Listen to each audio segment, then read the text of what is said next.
Сәлем баршаңызға. Бүгін сіздерге өте дәмді бауырсақтың рецептімен бөліскім келіп тұр. Бұл бауырсақтың ерекшелігі аштықсыз дайындалады. Қараңыздар, бір жасағаннан өте дәмді шығады. Жасау жолы өте оңай. Ашықтап күтіп отпайсыз. Ең алдымен біз айран аламыз. Кез келген айранды ала берсеңіздер болады. Және үстінен бір жұмыртқаны саламыз. Және бір шай қасық тұз және бір шай қасық ас содасын қосамыз, және 30 граммдай құмшекер қосасыздар, және 30 сұйық май қосасыздар.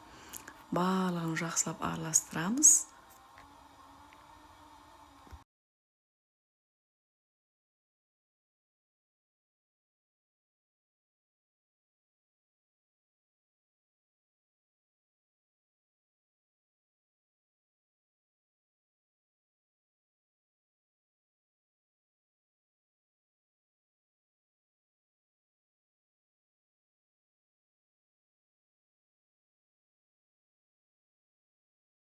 Және үстінен илеуіштен өткізген ұнды қосамыз.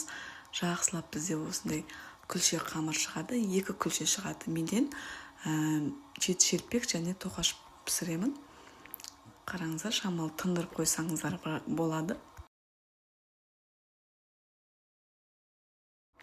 Осы айраннан мен 7 шелпек және тоқаш пісіремін.